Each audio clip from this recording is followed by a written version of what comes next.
আজ থেকে ভারতে শুরু হয়েছে এশিয়ান লিজেন্ডস লিগ, যেখানে আশরাফুলের নেতৃত্বে দল গড়েছিল বাংলাদেশ টাইগার্স। অন্যদিকে সেখানে ছিলেন তামিমও। সেই দলে না খেলে সাকিব আল হাসান যোগ দিয়েছিলেন একই লিগের এশিয়ান স্টার্সে।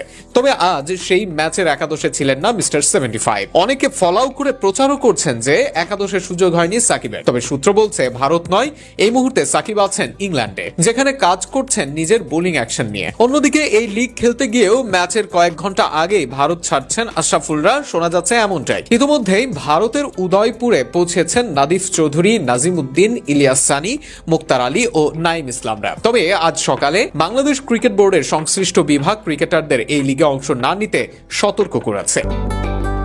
বিসিবি জানিয়েছে এই লিগটি আইসিসি বা বিসিসিআর অনুমোদিত নয় এবং এতে অংশ নেওয়া ক্রিকেটারদের কোনো ধরনের খেলার ছাড়পত্র দেওয়া হবে না। এতে বিপাকে পড়েছেন ভারতে যাওয়া বাংলাদেশি ক্রিকেটাররা। সূত্র জানিয়েছে বিসিবি নিষেধাজ্ঞা দেওয়ায় তারা এখন দেশে ফেরার প্রস্তুতি নিচ্ছেন।